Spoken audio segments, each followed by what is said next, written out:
Welcome to the Gold Goats and Guns podcast for March 14th, 2026. My name is Tom Luongo. We have a lot to talk about. I am happy to meet up with my good friend and longtime podcast mate, Vince Lanci. He's here in the house this morning. Vince, how are you? I'm good, Tom. Thank you for having me again, as always.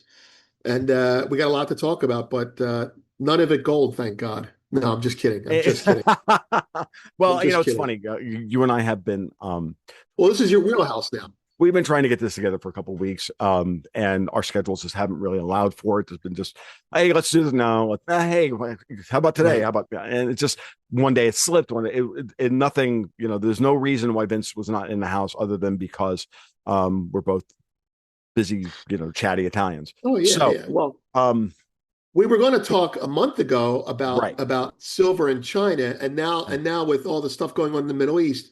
Can I start off with something I had on my mind about the Middle East? Do you If mind you with want, that? it's you're the guest, man. You get to run this thing. It might be a good jumping off point because it is current events, right?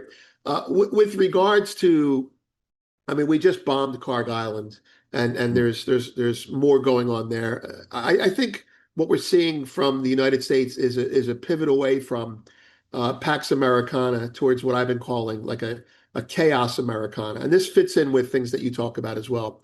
The U.S. now seems primarily interested in keeping the Western Hemisphere as safe as possible. We know that, right? And safe is also a relative term here. I mean, it also means safe relative to the East and meaning the rest of the world. So it can look a little darker and more unstable by comparison, you know? Mhm. With that in mind, I think that China's posture in all of this, I, I, I mean, one thing China is known for, better or worse, is that they don't rush into other people's conflicts. Okay? They prefer to sit back, observe, and often benefit from other people's mistakes rather than participate in them. So if the United States is making a mistake, China is not going to stop it. Now, I'm not Right, saying that we are, right? Right? right. If Iran is making a mistake, the Chinese won't stop it unless maybe it cuts off their oil. So what matters to China is very simple: oil continuing to flow. As long as the energy supply they depend on keeps moving, they can tolerate a lot of geopolitical drama. Now, Mhm. historically speaking, and I've watched several of these Middle East episodes play out over the years, one of them being in that 1994 um, bombing of the World Trade Center. Mhm. Iran has always threatened to block the Strait of Hormuz, but they never actually did it in the past. Now, the reason was pretty straightforward. They knew that if they truly shut it down, the response from the US would be overwhelming. Mhm. In other words, we basically blow them off the face of the earth if they tried it. That's how it used to be. And that was our cop on every corner in the Middle East. Now, but this time, something is obviously different. Whether we allowed it, quote, or not is beside the point. The strait is effectively blocked right now, and that tells me something important. Washington may not be that adverse to a little chaos in the region. I mean, think back to Colin Powell's famous line, "You break it, you buy it." Mhm. Yeah. Um, with today, the dynamic may be different. Now it's closer to we break it and China has to fix it. That's what I feel like I'm looking at now. I mean, this plays into your map. No, that's funny, Vince. Like, I've talked to a lot of people since this has started, and you know, and I don't want to throw shade at people that I respect and I adore and everything else, but you're the only person that I talked to so far that's actually had a level-headed take on anything that's going on That's geopolitically. not good. Everybody else is crashing out emotionally while Vince is doing the hardcore strategic analysis of things. And in some ways, this is important, right? Because it highlights the difference between your personal opinion as to what's happening, being able to separate and compartmentalize this what you want to happen versus what is happening. Right. And um and your background as a Wall Street trader, like this tells me, if I knew nothing else about you, this was the first time you and I had ever chatted about anything, I would have been like, I feel safe giving Vince my money to trade my money with dispassionately because he can do that level of potential analysis without getting himself involved in it. And I'm like, it's a very important compartmentalization thing. I'm not really capable of doing it personally. I do my very best to try, but I'm Right. an incredibly emotional individual. So, it's it for me on a day-to-day basis, it's very much a a real honest to God fight to tamp down what I'm feeling versus what I'm seeing. And so, what I'm going to say to you in response, that's a long winded way of saying that's a great take on the Chinese perspective of what's going on. So now let's, because when you, because in that respect, like, yeah, China's not going to do anything they don't need to do. Like you said, I agree. If we're making a mistake, they're not going to, not going to get in the way. If Right. Iran is making a mistake, there's nothing China can do about it. What are they going Right. to do? Get into a war with the United States after they just found out that all of their military technology that they tested in Iran failed against American technology? The Chinese learned a lot about their own technology in this. They got a benefit. They got a VIG off of this. They got a GIB. That GIB was, oh shit, our radar sucks. Right. Okay. The Russians found out a lot of things. Our stuff, some of our stuff sucks. Some of it we didn't turn on because we don't, some of it, I think the Russians are playing a much deeper game than the Chinese are. Um, Right. and I've always thought that. And I continue to watch the way Putin and Trump are kind of negotiating We do have to play a deeper game. So I agree with you there. Anyway, yeah, I'm they sorry. have to because the story for them for Russia is much more tenuous. Russia sits at the center of the other three major powers jockeying for position over Iran. Right. Right? They don't want to be China's bitch. They want a reasonable relationship with the United States so that they don't get nuked, and they want to deal with their unconscionably and inconsolably aggressive neighbors, the fucking Europeans. You put all that together, and Russia has to think in five dimensions at once Right. and come Right. up with and come up with the overlap of Right. their And they're not Venn preserving diagram. empire. Right. They're preserving status quo just to exist So for. so Right. Iran becomes a very complicated subject for them, and anybody trying to minimize or reduce Russia to a pro Iran or con Iran narrative is lying to you and is trying to gaslight you a um into a position that's not that serves their agenda, They want to push be you it an left or right. anti-Israeli one or a Right. pro-Iranian one or whatever. At the end of the day, the Russians are going to do what's in the best interest of Russia, and that's Right. going to be a very complicated response. Right. So, um, yeah, I think your take on the way China's playing this so far makes sense. And then I want to back up and then go, okay, so is the United States making a mistake or not?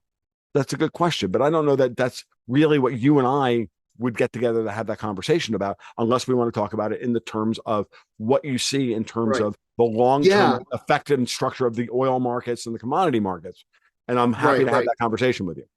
That's the conversation we should have. Let me wrap up this thought about China, Sure.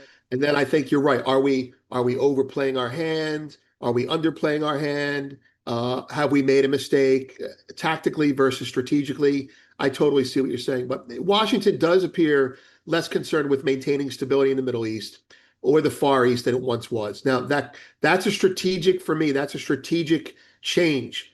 That Mm-hmm. priority now seems to be maintaining stability in the Western Hemisphere. Now, in that Bingo. sense, the approach starts to look like a modern corollary to the Monroe Doctrine. Yep. That's really the point I wanted to open with. It signals that the Mm-hmm. U.S. is serious about confronting Iran, but it's also signals something larger about how the U.S. is thinking about the global order right now. So at the strategic level, that may be a mistake. I'm going to say I don't see it as a mistake because I don't feel it's a choice anymore. Mm-hmm. Because with the East de-dollarizing and with the East creating their own trade blocks, we have to protect the Western Hemisphere. Now, is it smart or stupid to sow a little chaos in the Eastern Hemisphere? Uh, Tactically, I mean, strategically, I think it's smart. I Mm-hmm. really do. I mean, because anything that we can do to slow them down from progressing helps us. The question is tactically, and I think this is where if we're going to disagree, we're going to disagree here. The question is tactically, are we overstepping our hand? Or put it this way, are we not overstepping our hand, but we're in danger of doing it because Iran keeps calling our bluff? That's what I'm worried about. That's what a In other lot of words, if we people blow worry up about. Karg Island, what happens next? Yeah. So Carg Island, I think, is let's go through some of this stuff. And what I'll say is the following. Anybody who says that we don't have operational control over Iran's airspace, naval space, is full shit. 90% degraded. They can stay. They have a decentralized internal structure within the IRGC.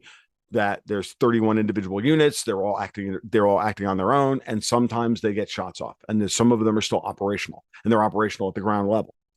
But since they have no air cover, and they have no radar cover, they have no centralized command and control. They have no. There's no way to coordinate the defense. They can defend themselves from a lot of things that the Right. United States would want to do to them, but they can't power project. And if you go back to the initial statements made by Trump about what the objectives of the war were, it was to deny Iran a nuclear weapon and and ensure that it cannot project power beyond its borders for the foreseeable future.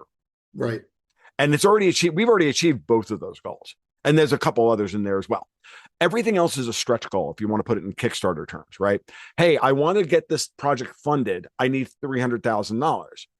If we raise $400,000, I'm going to add this expansion. We'll do the expansion that we already got written, the board game. If we raise $500,000, we're going to do a soundtrack. If we raise 600, blah blah blah blah. So the stretch goals are all these other things. And what I'm noting is that everybody is crashing out over the stretch goals because they refuse to accept the fact that Iran got their ass kicked in the first 12 hours. Okay. All right. Okay. So let's start there. Now let's talk about the important what's coming after that, which is hold on one second. Okay, I got a question for you. Sure. I want to ask you. I mean, I don't want to get you off track because you're about to get on a roll, but no, it's for I'm going to take the side of the people that think we should stop just for this part of the conversation. Sure. Because I don't think we should stop, but do we need, if we've gotten all of our objectives, why do we need to continue? That's me taking your time. You follow? Because we still have not secured the uranium, which needs to be dealt with. Right.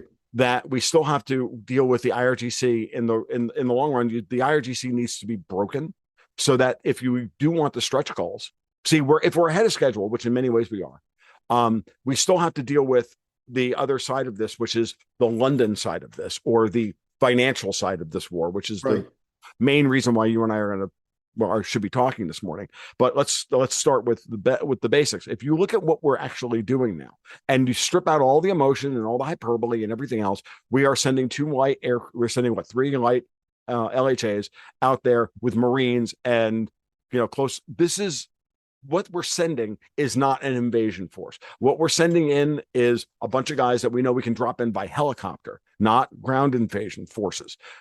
Helicopter into specific areas around the country if we need to in order to secure certain things. I'm already hearing and this is not nonsense, that we're attacking and hitting checkpoints around Iran that the local units of the IRGC are controlling checkpoints and the population and everything else, and they're blowing those up. Pinpoint strikes on those guys. That's happening. We've attacked their banks so that they can't get paid. Okay. And they're already in trouble. Like, we want this group of people out of power in Iran. And that would be the job left. And the job left half done is to get rid of leaving the IRGC in any kind of functional shape, because that would then preclude the Iranian people deciding they don't want to be ruled by, if they want to be ruled by whatever grows up out of that and they reconstitute the IRGC 15 years from now, let them do so. But if they don't want that, and apparently we've got plenty of evidence that they don't want that, then let's lift that from their neck. Let's lift that from them, and then we'll let them figure it out from there. And then the other side of this is that what's important as well is that what's also important in this is that we're not killing their civilian infrastructure. This is no different than the first weeks of the Russia-Ukraine conflict. Russia went for a decapitation strike, got Zelensky to agree. Boris Johnson comes in, says, no, you're not allowed. The Russians, but he did that after the Russians pulled back, and then the Ukrainians counterattacked and turned it into a war of attrition. which is what right, Iran is trying to do now. And we're not going to fall for that because we don't need to. I know there are people out there crashing out thinking that that's exactly what's going to happen. And I'm telling you that that's not what's going to happen because it does not serve our interests at all. Because all we have to do in this case is take Karg Island, wipe out all of the military right. assets on Karg Island, control the oil assets, and the only thing left holding up Iran's resistance at this point is Lloyd's of London holding their nose and saying we're not going to insure the ships through the straits. Right, right, right. No, Strategically, this is a massive win well, when just you look to at speak them. to the war of attrition before we go back to Clark Island, the uh, the uh, the the war of attrition. If I'm in Iran and I'm like I want to prolong this battle and try and make it a war of attrition, well, Iran can't win a war of attrition. Now, it may be bad for us to fight a war of attrition because of our outlook for, say, China down the road if we're Mhm. depleting too much of our weapons. But the war of attrition that you need to win with the U.S. is the war of popularity. And, Yes. Trump is under 40% now, and it's not stopping him. So it would seem to me that he's given up on the midterms, whether they win it or not, I don't know. But my point is, it seems like whether right or wrong, he seems to be doing it out of necessity because it's going to be an unpopular war. Mhm. And so my point is, if Iran is fighting a war of attrition with us, it's a war of popularity attrition. And Trump already has shown that he doesn't really care. Well, So I don't see how they can win. no, I think you're right. That's an interesting angle on this, and it's the same argument that I made about Putin turning Ukraine into a war of attrition, understanding that he can outlast Right, materially, monetarily, and politically his opposition. But that was always going to be a 3 to 4 year plan. right, They chose a war of attrition. They said, we're going to turn the civil war between Slavs into a meat grinder. Those are Slavs. And no, I don't mean to be rude or anything, but that's the way they fight wars. They right, prefer not to, but when it comes down to it, that's the way they always wind up fighting wars. And sadly, I think the British and the French and the Davosian assholes that fomented this war understood that about the Slavic mindset and then utilized it in order to create the situation that we have in Russia, in Ukraine today. And it's still very much disgusting. French warfare. Right. Yeah, yeah, It's disgusting and it's vile and it's completely in character with the European elites that look down their nose at the rest of the fucking world. right, Okay. Now right, they're trying to create the same situation here with the Iranians, and the Iranians are trying to make it sound like they're still operating um that system because they right. think they're fighting the wrong enemy. They think they're What do you fighting mean? an enemy that they're not fighting. They think they're fighting the neocons and the British backed Americans that would be dumb enough to go in and try and kill them. That's why they designed their defenses the way they did. Right, They designed their defenses around a strategy that has military strategy that has not come to pass. The United States came in, decapitated in a way that destroyed their command and control, destroyed their air cover, destroyed everything in the first 12 to 24 hours. Everything else after that is effectively mop up, and we're not interested in taking the country over. That is their fatal mistake. Their fatal strategic mistake was preparing for an invasion and was trying to sucker us into a Thucydides trap of an invasion. right, And it's not what's going to happen. What's going to happen is we're going to stand there. Like, dude, if we're bringing in A-10 Warthogs to fly close support over Iran, the A-10 Warthogs don't have to worry about anti-air right, aircraft fire. right. Meaning We they can can bring just in, go in we and can bring in, drap and just we own the literally air. drap the 50 guys running a freaking Right, checkpoint outside of right. Iran, and they turn them and liquefy them, and then that area is Except, liberated. If we're flying except for A-10 the Warthogs, this war is over. Right, I know. Except for the random, not random, but except for the occasional hit. Sure. I mean, I just saw a chart about an hour ago of missile launches in Iran. And so if you're talking about war of attrition, it's their drone launches are going up. That's not necessarily bullish for them Right.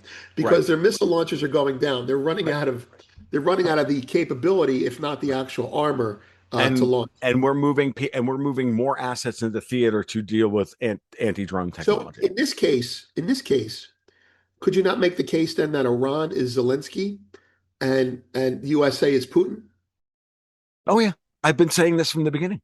And the Yeah. very same people who were crashing out saying that Putin is the evil for having crossed an arbitrary political border and invading Iran are now yelling at, are now saying, it's like No, the people that were we had the people anti-Putin. who were justifying Putin's invasion, like Right, many right, of them, we have them on both sides. Nobody liked Putin's invasion, right? Other than a few, right, but you had the few right, pro-Putinites sitting there right, going, Putin was correct because NATO was encroaching on him. I'm one of them. I agree with right, that right, analysis right, of Putin. I haven't changed my opinion on Putin on this whatsoever because right. I've never seen Ukraine as a sovereign country. There was a In the same logic way that to I it. don't see Iran as a sovereign Right, country. I see them as a plaything of vaster powers. I don't see Israel as a sovereign country. right. I don't see at this point, I don't even see Greece as a sovereign country, or I Turkey, know. or Azerbaijan, or Armenia, or any of these countries. None of them are Pakistan. These aren't sovereign nations. A lot The of them were people created by Great Britain. aren't in charge of this thing. France isn't a sovereign nation at this point. A lot of Like them were created by Great Britain too over well, a there. lot of them were, and they were created by Great Britain in order to be able to foment conflict in the future. They were landmines lying in wait for the future, and that's been my argument. That's been my analysis of the global stage now for and even the domestic political stage and the financial markets. Like once you see the mechanism, once they have a successful mechanism, hey, let's leave a landmine behind called Pakistan that we can use all the time Right, to gin up a right. war with India and China. Let's Okay, cut off hey, Iraq's access to the water and call it Kuwait. right, call it Kuwait, and then wonder why it. Yeah, exactly. Call it Kuwait, and then wonder That's why what there's a happened. war. Like, hey, how about we lose the Revolutionary War and then create Canada? Like, oh, by the way, like I FYI, never, that's a I never reality as thought of well. that. So Ireland, Northern Ireland, this one now, like all of this crap. Like at the Right. end of the day, and you're like, oh, well, if they can do it on the geopolitical chessboard, they can do it with geography. You think they can't do it in the financial markets? Oh yeah, yeah, yeah. You think they can't create a fucking hedge fund or a family office that blows up a country's a You small could country's finances? you can tell back to your point about people that were pro Putin or anti US, people that are Right. anti Putin or pro US and vice versa, the whole mix and match.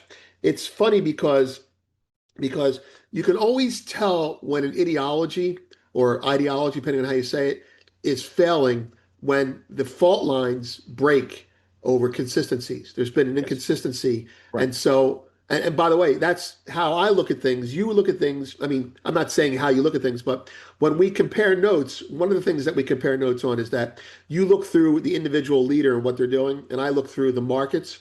The Mm-hmm. other thing that we do differently is in complementary fashion is you emphasize who benefits, cui bono, right, and who suffers, and I don't do that, but I end up doing that because I end up looking at the ideology where this is if you say it's this and you're not then that's a fault line in ideology, and then I just say well where why, and then eventually what I end up doing is I end up migrating to oh it doesn't benefit you. That's why. So Right. it's kind of like I'm pro Putin invading, but I'm anti the US invading, or I'm anti Putin invading, but I'm pro the US invading. That's a neocon. I'm anti Putin invading Ukraine, but I'm pro US. That's a neocon. Now, if you Yeah. had said that to me 6 years ago, I would have said, well, it's not consistent, but I don't know why. Now I Mm. know why, because Right. ideologically speaking, who benefits? And that would be the UK Yes, bankers. and their subsidiaries, Some of them are in the United States, some of them are in Qatar, some of them are in the UAE, some of them are in Singapore, some of them are in Venezuela, or were some of them were here, some of them are in China, by the way. And we can start mapping Hong Kong.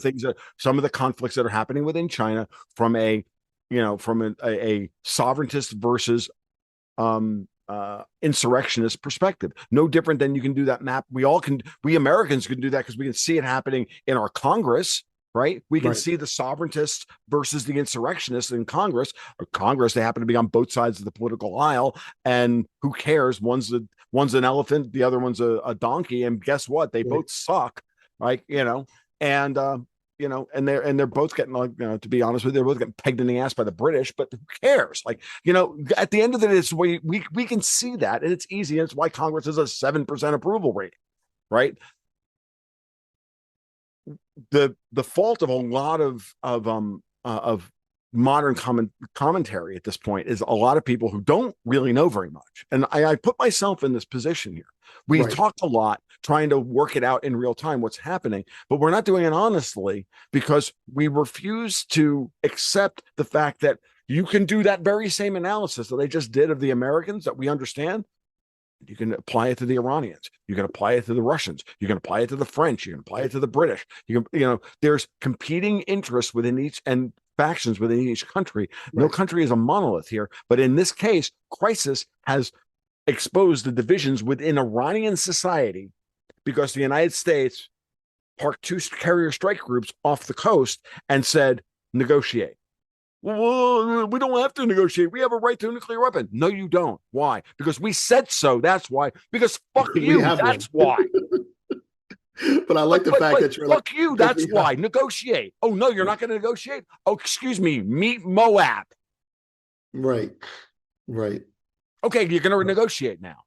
Look, right. at the end of the day, Vince, I was just started working on this month's newsletter. So, as we, this morning, I finally was like trying What's to on figure your out mind? what my opening was going to be, and I'm like, I reminded myself of the moment where I decided that we can't live with consensus politics anymore. Right, Consensus politics got us to where we are. Consensus politics is the British model. We are in a power politics model, and there's a lot of people out there who just don't know how to handle power politics. They don't right, understand that politics really is mob bosses exercising power either responsibly or irresponsibly. right, We, as commentators, have to figure out whether or not they are justified or unjustified.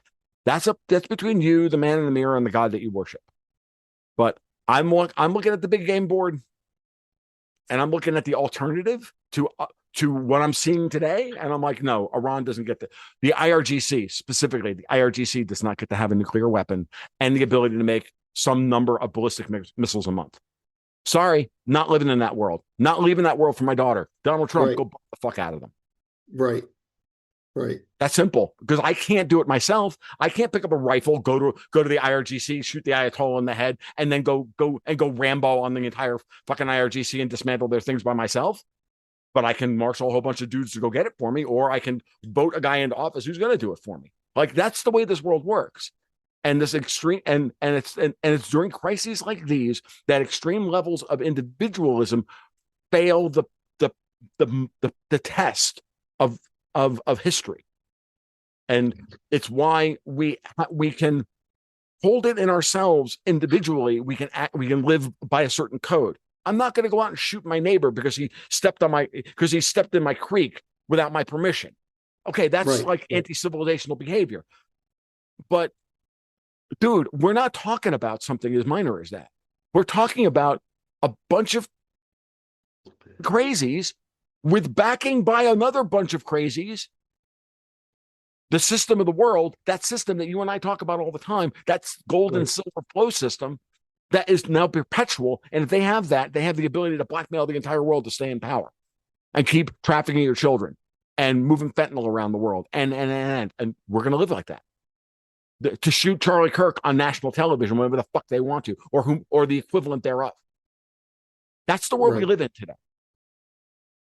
I'm sorry. I'm kind of with the guys dropping the Moabs and bringing in the A-10s. That's Well, me. You can call me a Nazi all you want. I'll go and no, me do my too. No, Hugo me Boss too. subscription at this point. I don't care. I'm Like not arguing. I know I'm not, you're not. I'm talking to the audience. I ain't talking to you, dude. Come on. but I like to play the opposite side of that. But I'm not arguing with you right now. Look. I mean, It's good content. it's good content, exactly. So don't let Sorry. him run. Let him run. Shut up. Just let him talk. If I was an interview, I'd be like, right, don't cut this. Let it run. Let it run. Let him run. Let him cut. No, and this is and this. I think the art or the difficulty is people who have a hard time. When I hear, I want to bring it back to a point that you made about you said something like the analysis that I did about the US can be done about every one of these countries. Mhm.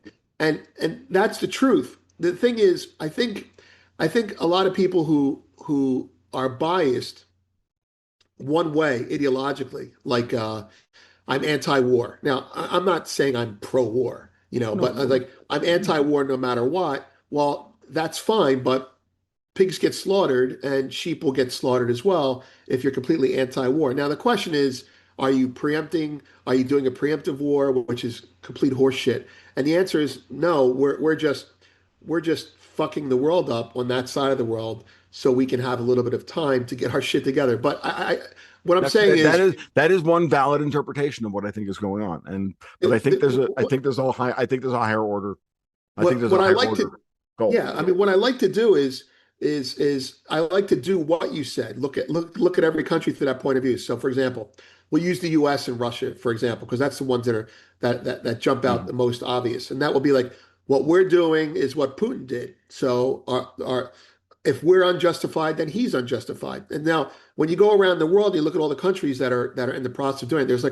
There's basically a firefight in every letter of the BRICS now, Mhm. um, except for the S, South Africa, but that's because there's nothing really to worry about there, at least not yet. But Because they were never really a part of that in the first place. Let's South Africa was never really all that important in the whole grand well, scheme of there's things. a couple pirates there we'll probably take out. Yeah, That's probably what's yeah, going to they're happen. British. I'm sorry. Go ahead. Exactly. Yeah. But when what ends up happening is I suspend my bias, right? And Mhm. I'll try to suspend my bias, and I'll say, all right, I was anti-Putin going into Ukraine, but I'm pro-America going into Iran. I mean, just trying to be objective about it. Mhm. I'm like, all right, so obviously I'm just pro-American. That's what I am, right? So then I look back at Putin and I go, all right, so I mean, he had good points. He has good points, and it could have ended a lot sooner, et cetera, et cetera. So let's just say I'm undecided. But what at that point you have to step back and you have to say, well, let's do this analysis for Iran. Iran shouldn't exist, is really what I come down to. Iran as a regime shouldn't exist because if they had nuclear weapons and they had intercontinental ballistic missiles and they're stationed in Lebanon, Iran, as well as Syria at one point, well, then they're all over the Middle East. I mean, I Yeah. guess what I'm saying is when it really comes down to it, you suspend your bias and you do this analysis, and then I say, okay, so bomb or no bomb Iran. And I say, I don't have a problem doing what we're doing uh, because I know it has to be done sooner rather than later. Maybe they are a lot closer to getting a bomb this time than we know. Uh, the question is, opinion about Trump aside, and I don't have a pro or con opinion of him. I just know what he's doing. Do you think we're overstepping ourselves tactically, Mm. which is our initial question? Do you think we're I or don't. at what point? So right, you don't, and neither do I. But at what point do you think we overstate? Oh, Over. that's a good question. But let's Where's start the with the spot that's too far? right. Let's back up a couple of things I want to remind you of. Nobody is pro. Okay, let's at the end of the really. I mean, other than No, maybe I'm pro-war. I'm other anti-truth. than the Sheev Palpatines of the world that are running around, trying to foment global conflict, right? For the Right. most part, average person you talk to, you even interact with the real people on Twitter and you're in your life and everybody, no one is pro-war. No commentators are pro-war. At the end of the day, but the people who virtue signal about how anti-war they are wearing their, as Dexter White would put it, their "I don't kick puppies" t-shirt. Well, that's good. I'm glad you're in the "I don't kick puppies" club. Like, wow, that's such a brave position to take.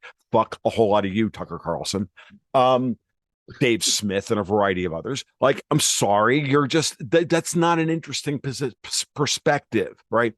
And That's definitely a brand, by the way, with it's a Tucker. brand. It's not It's a thing. It's a definitely a brand. brand because like you can't be anti-war all the time sitting in your ivory tower. You just can't do Right. I that. mean, while you're tweeting on your iPhone, which is protected by the flows of which are protected by the U.S. Navy. Right. I'm Right. fuck Right. off. Fuck off. Like at the end of the Right. day, like we either deal with reality or we don't deal with reality. I Right. mean, and look, I used to be one of those guys. I know what that looks like. And part of me is ashamed that I lived that way for a while, but also part of me was like, yeah, but I needed to live like that at that moment in my life. So I don't begrudge anybody that perspective. And I don't, but at the end of the day, we're in the crisis now. Some crises cannot be solved without violence. They Right. can't because Right. one side chose violence. Trump tried to negotiate with these people honestly multiple times and they didn't. And anybody who believes that Iran negotiated responsibly is, as you would put it, nursing their ideology, as opposed to looking at the Right. facts on the ground. Because these people, because if you were to do the same analysis of the way Iran is negotiated with the United States over its nuclear program, which it says doesn't exist, and yet they have 462 kilograms of 60% enriched uranium, which can only be used to make nuclear weapons with. And then Right. we look at the way Ukraine has been negotiating about its red lines in the war over with Russia. You see a lot of similarities. Yeah, you do. So you can see through what Zelensky's doing, and you don't like what Zelensky's doing, and you can see the dead hand of London or the dead hand of NATO or whatever you want, whatever you think. Like you can see it, you know, up Zelensky's ass making the tracksuit midget talk. I get it. Okay, that's one. That's you. If you can justify that, then you can't justify the way Iran has been going, unless something else is happening here, which is that for whatever Right. reason, you're either one, scared of Iran, and fear makes people like lose their minds. Right. You're scared of Iran. You're two, you think Iran is justified because you fucking hate Israel so much you don't care, Right. which is it's another segment of this, or Right. That's the Islamist left. Right. Right. or you're really, you believe that Islam is a religion of peace, and you believe the fatwa against nuclear weapons and all this other rotten nonsense, and you're worried about the eschatological, you know, woo woo. All Right. of that is all, to me, and that distills down to three narratives about Iran. Iran is incredibly powerful, and there's no way we could invade them and take them over and do regime change. And there's something else that you said, and I'm going to touch on here. If we were going into Iran with the intention of making John Bolton cream his pants live on CNN, Right. I Right. would be against this war. Wait. Let me, before I forget. It's funny that you bring this up because when it comes to money and betting, I'm with you on that. I have an intern who's become a full-time employee, Mm-hmm.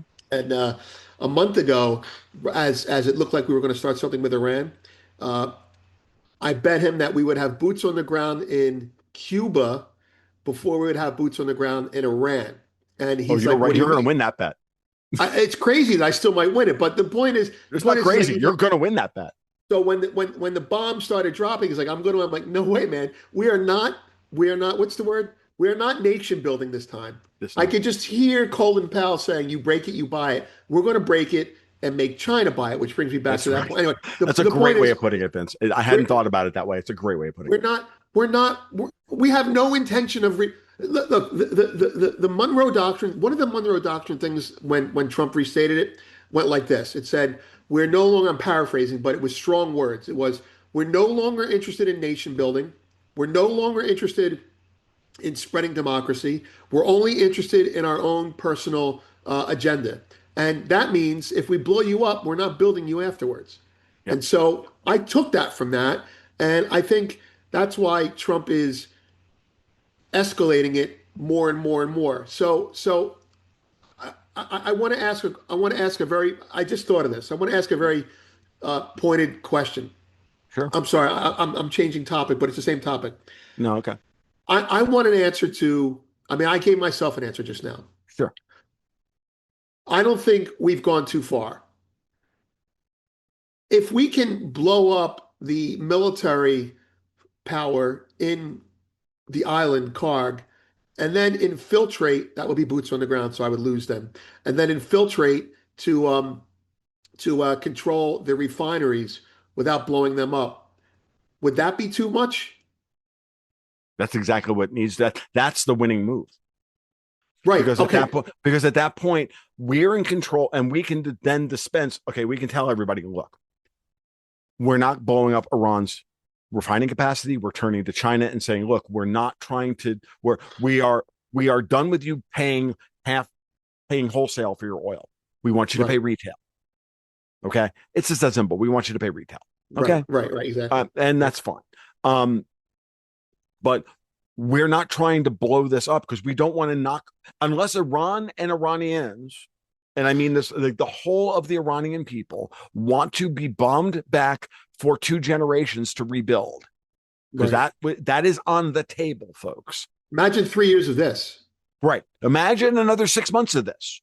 Right. Right. Because at this point, if we're dropping 2,000 or we're dropping $2,000 JDAMs as opposed to, $2 million tomahawks, because that's what we're doing now. We've moved to, when you talk about the A10 Warthog being in theater, we're talking about dropping a lot of really cheap stuff that we can make a lot of. Like, Right. don't ever think for a minute that we can't make 30 millimeter ammo or 155 millimeter artillery shells. Like, that's all We're out of bullshit. bullets. We're out of bullets, Yeah, Tom. we're out of bullets. We're out of bullets. I'm gonna sit here and like I'm gonna wave my hands like and go, oh my god, we can't make any goddamn weapons. Like, oh, shut the fuck up. Like, Right. seriously. Right. Okay, no. The point is that we can do this. We can move to a much cheaper war to Right. continue to suppress whatever's left. And as Trump said the other day, we can wipe out their electrical grid in an hour. And he's not Right. lying. We can. There's no air defense. There's no air force. There's no radar. Nothing. We could do this. Just like the Russians could have wiped out the electrical grid in Ukraine in 2 hours or 3 hours or 6 hours. 12. The Russians are incompetent. It would take them 3 days. Like, you know what I mean? Like, at that point, relative to us, Right. the Russians Right. are incompetent. It would take them 3 days. 3 days is not incompetence. 3 days is actually what Right. most people would think is competence. We're that so fucking competent that we can do it in an hour with a bunch of F-22s or whatever the hell we would use. I don't know. I don't know what we would actually use, but it doesn't matter. We know we Flying can do saucer it in an hour. drones. What's important is that we haven't done it. Right. And the same thing with why Trump is angry with the Israelis, because the Israelis were going off half cock, blowing up oil refineries. Right. So when this thing first started, I had a chat with Alex, my friend Alex Craner, and who we're going to see when we're up in Calgary in a couple of weeks. And Alex's big worry in the opening days of the war were the tail risks, were the CIA or the MI6 doing something dumb and getting Trump blamed for some damn dumb thing that happened, or Right. this thing that happened, and that bore out in many ways. In some of that ways, that bore itself out. Trump had to, call Netanyahu, if Netanyahu's even still alive, and go, look, knock this shit off, or I'm going to bomb you motherfuckers. Okay, stop it. You're making me look bad. This is not. Right. These are not the goals. Right. But Right. he can't control every tail risk. He can't control every rogue CIA asset or rogue lieutenant colonel or whatever. Like, the Dr. Strangelove effect exists within this. Once you open up this can of worms, right? Right. Right. And There is. that was Alex's argument as to why he couldn't understand why they killed Khamenei. I'm like, maybe you're right. Maybe the Israelis were the ones who killed Khamenei, and Trump has to eat it. It's right? funny that you say that. I'm just thinking about. I'm not interrupting you, except to say, Sure, yeah. Trump is actually using restraint. Of course he is. See, Relative to our see firepower, don't see that. yeah, no, he's using restraint here. He's saying, look, we want the military threat of Iran blackmailing the world with nuclear fire and holding the entire Middle East hostage with all these stupid ballistic missiles that they've and they're so that they can be the big bad power of the Middle East and effectively be the nuclear umbrella for the decamped city of London that moves to the Middle East, which is what was going on, while they Right. let the Muslims take over the country and turn it into a shithole up in England and destroy it and destroy Canada and destroy Australia and destroy Ireland. You can see what they're doing. And they were going to decamp to the UAE and Dubai, and they were going to, and that was going to be protected by a nuclear Iran missile shield. Right. And guess what? The rest of the world went, how about fuck you? Right. I mean, this is not warmongering at this point. This is, are you out of your fucking minds? Well, don't you? I mean, looking at it from China's point of view again, Even China's China happy doesn't that want Iran this. takes back. No, I'm just saying, like, Iran is the bad boy that they'll absorb all of our pain anyway. Anyway, Right. so that's Well, I mean, but the Chinese, even if that's if I'm right about that end state, the Chinese Right. don't want that either. right. That's what I'm getting at. Yeah, They're like, because the Russians don't want it because the international north-south transport corridor then comes under still under British control because they control Iran, and Turkey controls the Bosporus, and then the Russians can be bottled up. The Chinese are at the mercy of Iran for their oil. The United States has been dumped into a Thucydides trap in Iran, and they blow us apart by destroying. I mean, there's so many little ancillary things that are happening. The destruction of energy production in California and everything that's happening in the United States politically, that's also operative on this table as well. You can see what their strategy is. And their strategy is very clear. It's a strategy of chaos. Iran was the fulcrum on which they were going to blow up Right. America, Russia, and China at the same time, keep control over the Middle East, keep control over the maritime shipping lanes, and then blackmail the entire world with, again, Minority Report, but with more Germans, i.e., then where they can do the digital currencies and the panopticon and AI and all this fucking Right. rotten nonsense that they have in their fucking heads, turn the whole world into a goddamn Philip K. Dick novel, which I've been reading since I'm 13, going, fuck, I don't want to live in that world. Why am I reading Philip K. Dick all over my feed now? I'm fucking reading his stuff now. Because he was right about everything. I I don't know what happened, but all of a sudden he's popping up in my YouTube and my X. Good, I'm like, good. Maybe you should. I recommend everybody read Ubik real like reread Ubik right yeah, now. Yeah. So because at the end of the day, the British are just Tory Miller. But I don't want to go off on that rant. But no, seriously, right, Vince, I want to bring this back to you asked the basic question of did we overcommit tactically? Well, if we control Carg Island militarily, right, without blowing up the oil assets, right, and we're offering to replace City of London, Lloyd's of London, and that group of insurers with for our insurance, right, insurers right, and the U.S. Navy, which was already guaranteeing, Pax America, global shipping. right. What you wind up with is you wind up with the win, and then we back off from the region. It may take a year or two. It may take some time for this to work itself out. But then what we have is the process by which China gets enough money and enough oil to run its literal navy in that area of the world. They can patrol piracy in the south in their area of control. We can control piracy in the Western Hemisphere. Right. And we don't, and the Russians can take their portion of the Arctic and do whatever they're going to do with it, which is mostly sell oil and gas and liquefied Right. natural gas. And, and everybody kind of breaks up and still points guns at each other and go, hey, we can trade with each other, or we can Yeah. point guns at, or we can blow each other up. How about we point guns and trade and go back Yeah. to It's where we Cold need? War. It's Cold War. It's Cold Yeah, War. and there's nothing wrong with Exactly. that. Exactly. Exactly. And that's the thing. And that's why I say that whatever we're doing, whether we're overstepping our boundaries or not, and I don't think we're overstepping our boundaries either. And I do wonder that if we had to, I mean, there are 2 points I wanted to make. Mhm. You implicitly said, well, what you said was we're not overstepping our boundaries. If we can do this, that works. But if we do blow up the refineries on Carg, let's pretend that Trump takes it to that level. That's That's too that's far. going to be bad. That's going to make Right. everybody right. That's going to make But I everybody would angry still with do Trump. it if we had to. I mean, that's an ignorant thing to say, but I would still do it if we had to. We'll put it this way. Let's not say that we do it. Let's say that the Iranians blow up their own refineries. Why couldn't that happen?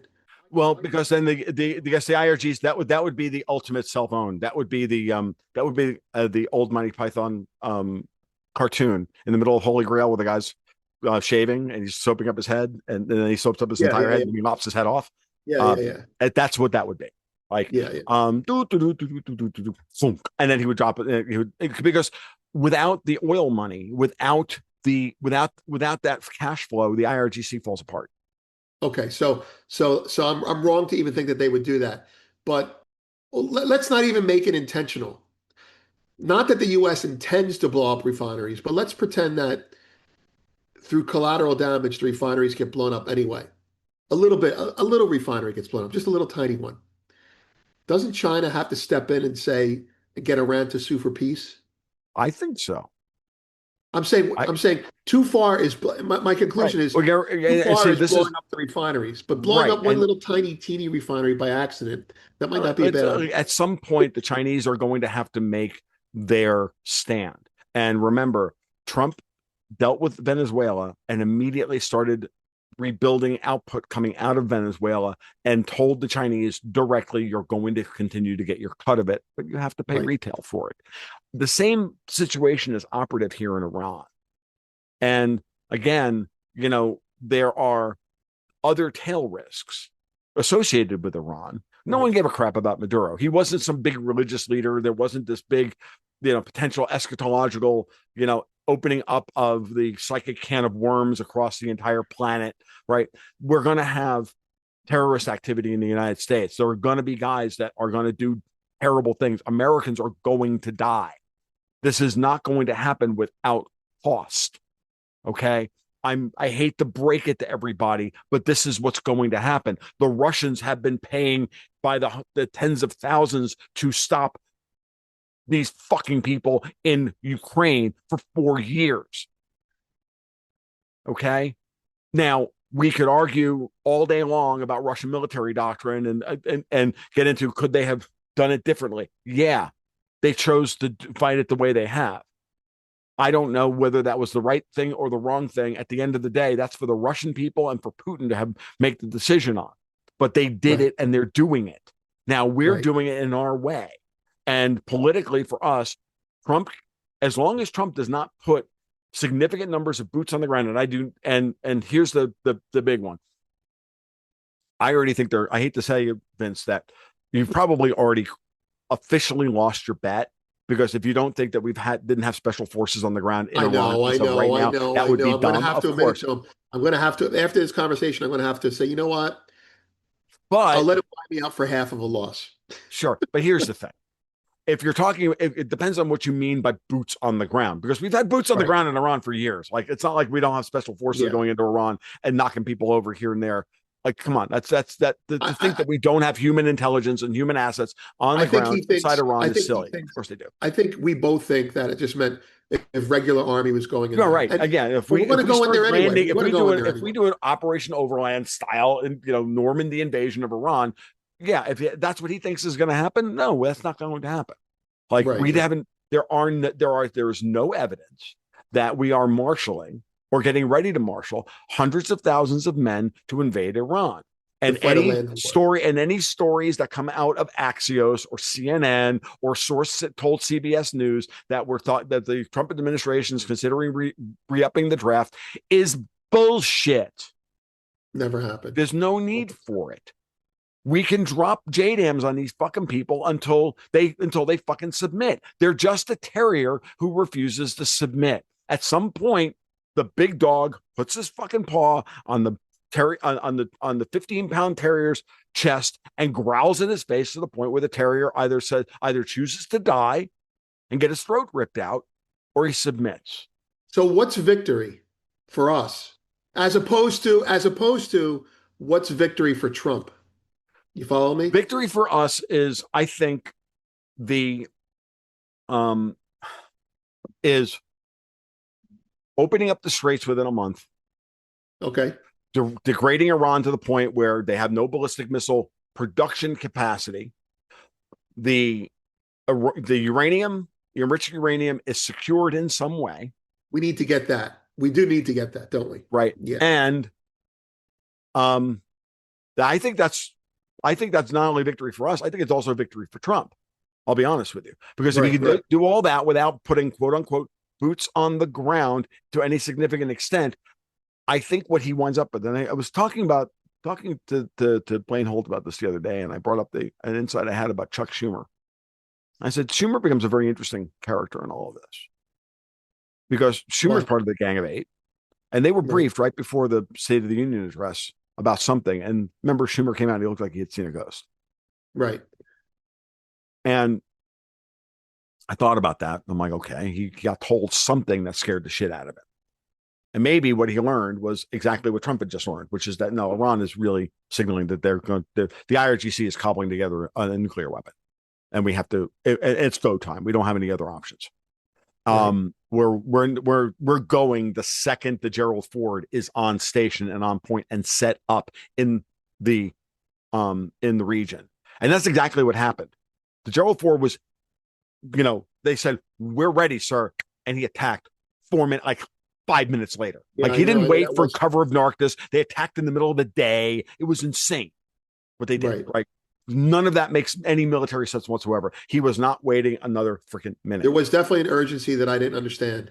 And at first I wanted to say, well, does this make him more popular? But no, it doesn't. So why would he do that? Get out of here. This is not about we'll clean up the political stuff in post. But I have to exercise that before I Of before I course, of commit. course. We all Yeah, did. We all did because we're trained. We've been trained to make those calculations and think that right. those calculations are important. But in this context, those calculations are tertiary or quaternary. Because here's the gig. Going back to my argument about Schumer, and this is just an argument, folks. This is Oh not. yeah, yeah.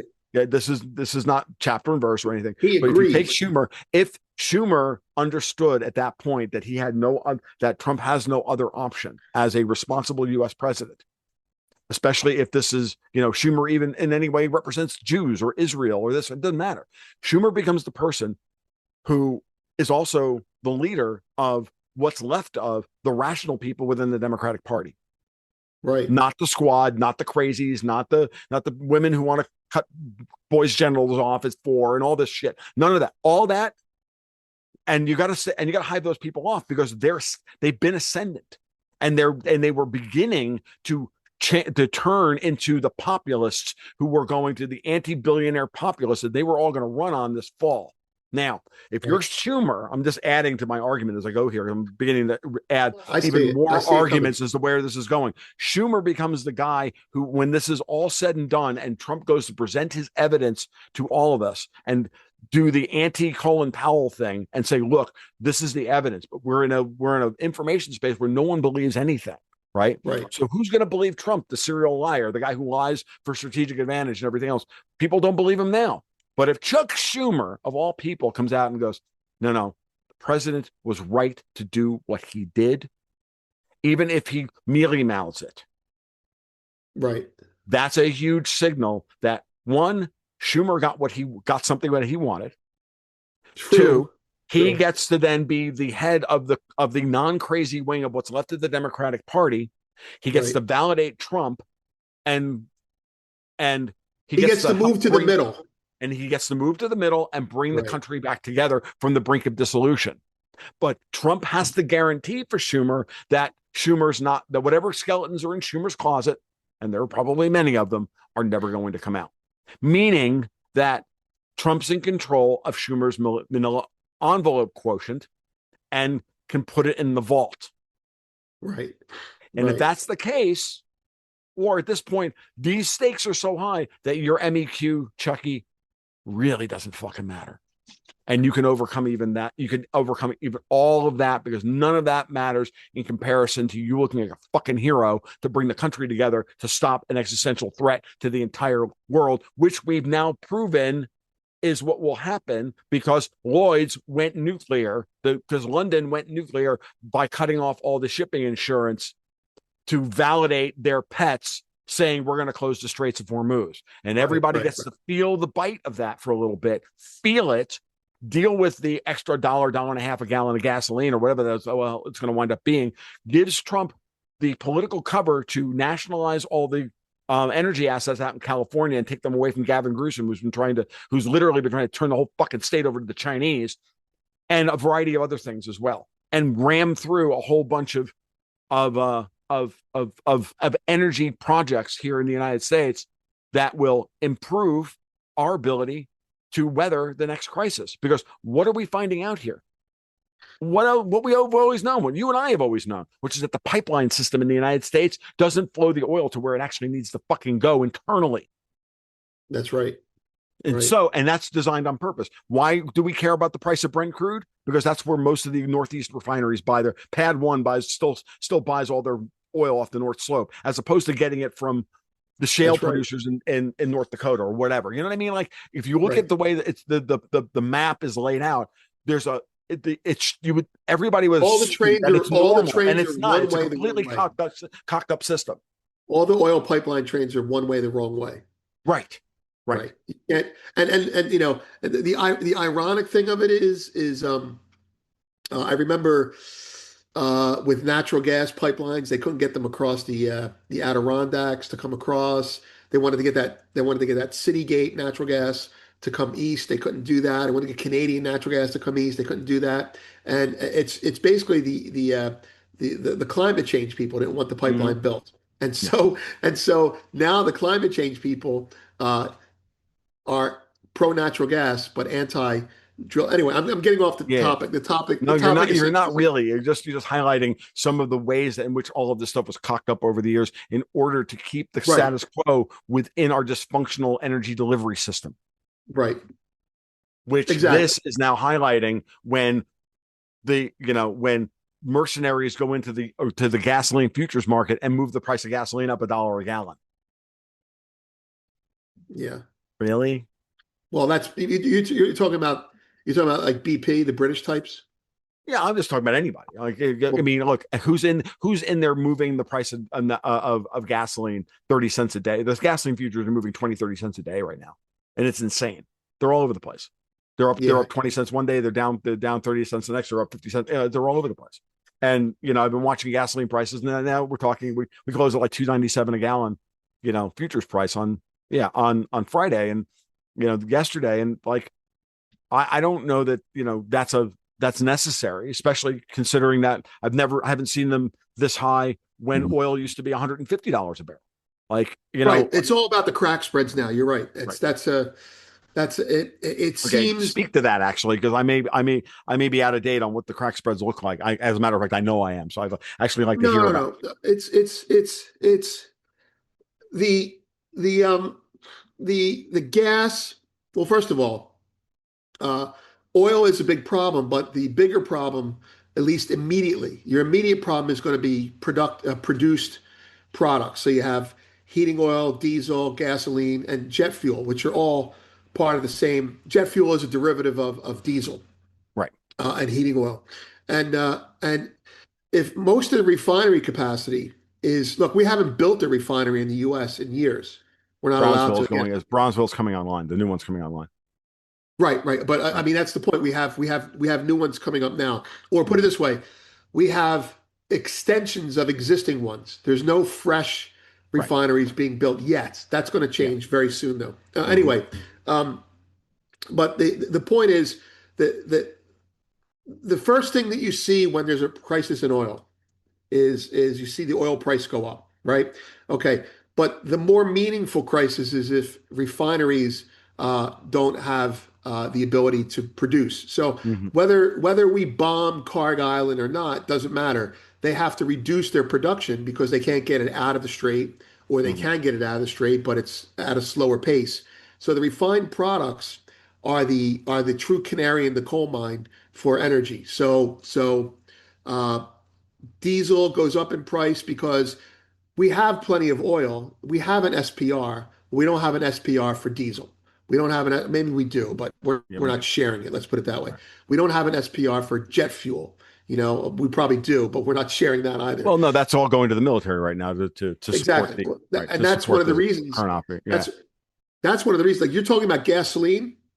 Take a look at heating oil too, because heating Hmm. oil, even though we're coming into the spring, is going to stay bid because heating oil is what's used to make jet fuel. But Right. Right. anyway, Right. Yeah. Yeah. Yeah. long story short is refined products will outperform oil in a rally in a crisis for two reasons. Well, three reasons. One is the market's smaller. It is Hmm. smaller right now. American gasoline is only used in America. I mean, it's Right. used elsewhere, but we're very gasoline intense, whereas Europe is more diesel intense, more heating oil intense. Hmm. That's the first thing.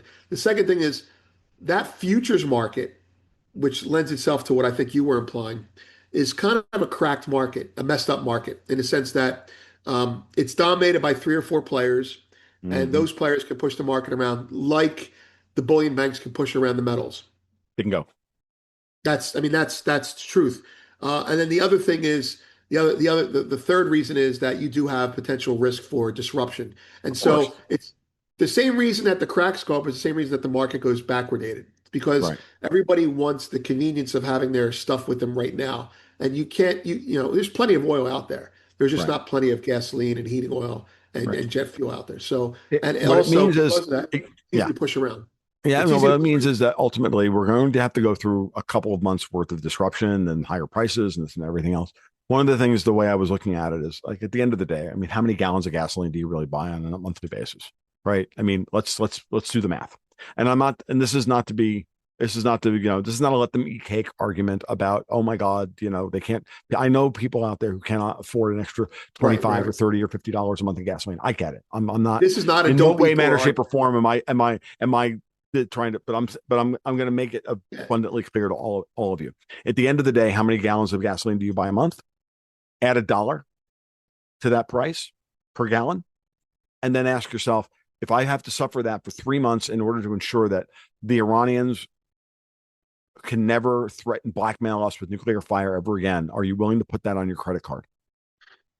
Right, right. I That's the mean, tax you pay. that's what it comes down to. And we're talking about the national credit card at this point, because at some point that's going to come back to you, if in a massive benefit later, because that risk premium comes off the market, and then the price of gasoline drops by $1.50.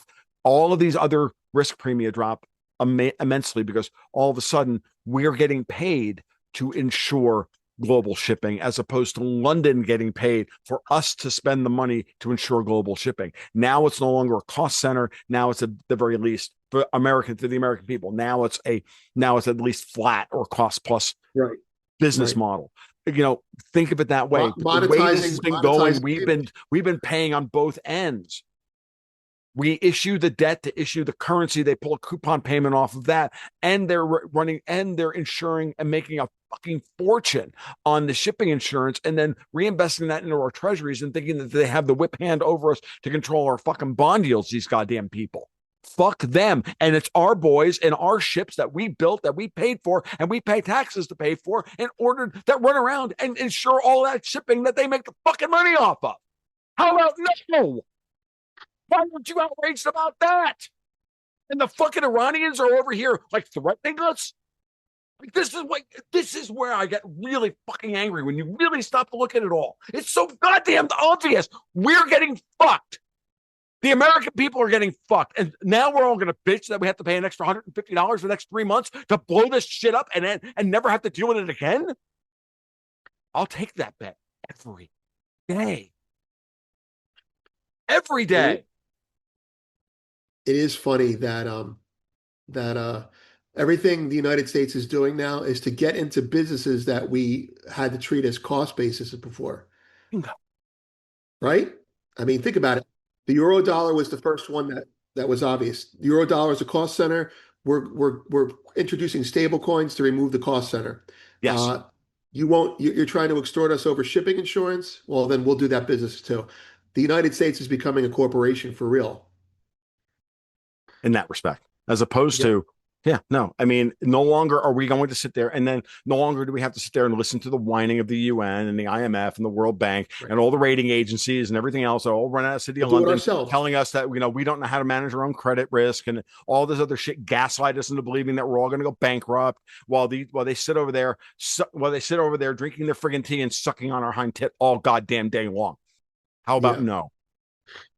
No, it's we talked about a corollary to this about a year ago, that when everyone was talking about, myself included, was talking about how we were withdrawing, we were going to monetize our payment chains, monetize our plumbing. Yes. Right. Yes. Okay. Now this is a corollary of that. Basically, the corollary is the plumbing of the world, which we've built, that the money flows through, has become something that people treat as a lost leader. So we do that to keep the peace. And now that the world is splitting in two, we're saying we want to monetize our plumbing. And that whether that means put an ATM fee on it, or whether that means we're going to actually control the flows through it, what we're doing is we're creating a market access charge for everyone. And so the insurance thing that you're getting emotional about is exactly an example of that. If we're going to start insuring where you won't, then fine, we'll be vertically integrated as a country, and we're monetizing our own plumbing. That's our plumbing that we're using. So we're going to make the money we're no longer letting you charge toll booths on our plumbing. We're charging the toll. I am literally getting vertigo, nodding my head in agreement with you as you were speaking. Right? It was It's insane. all the same thing. It's all the same thing, Vince. Absolutely. And you and I have been on this story in various forms, in the various bits of it, since the very beginning, when you noted that, oh, isn't that weird that JP Morgan is becoming the sole custodian for GLD. Right. Right. That was That was your years ago. insight, my friend. And that's why I had you on the podcast that day. And we worked through that. Everybody go back and listen to episode 154, Gold is the New Black with Vince Lanci. And you will hear that. And I'm here to, after all of this and me like crashing out and going crazy during this podcast, I want to remind everybody that Vince is the fucking man. He saw it. I didn't. He told me and I agreed with him. He gets all the credit here, not me.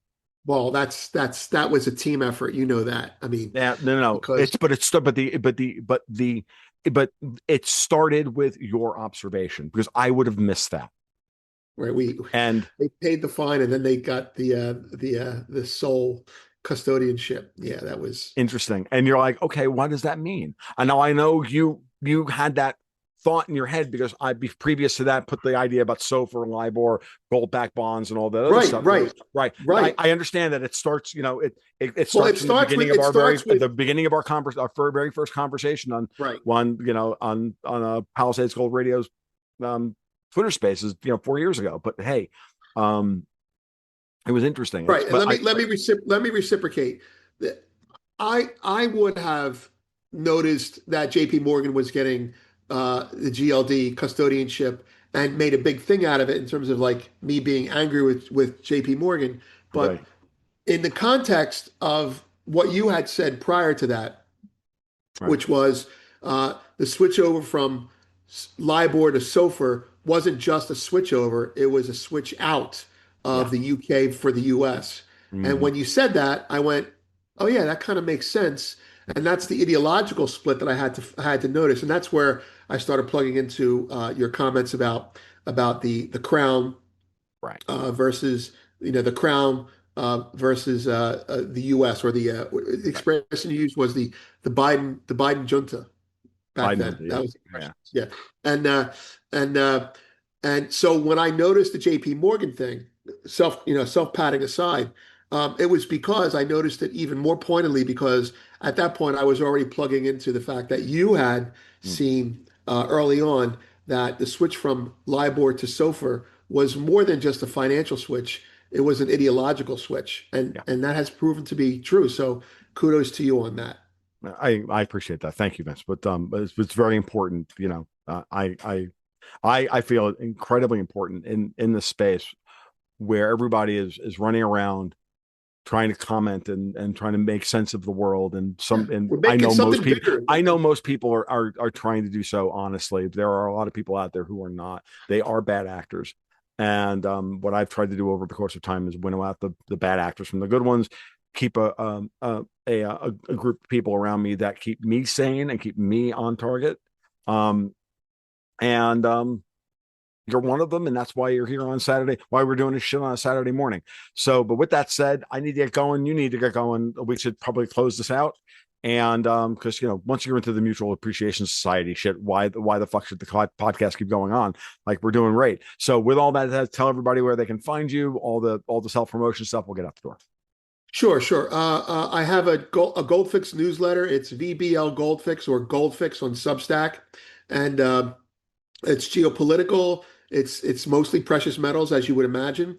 We look at the lens of the world through money and how the money is changing.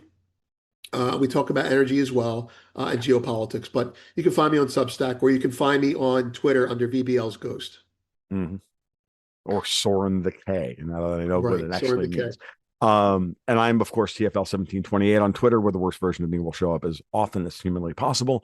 Patreon/Gold Goats and Guns to sign up if you want to get more of this and have it be a little even spicier than normal. And TomLuongo.me, where the podcast will show up in newsletter announcements and all that. You guys be well. You take care. We'll talk soon. Keep your stick on the ice.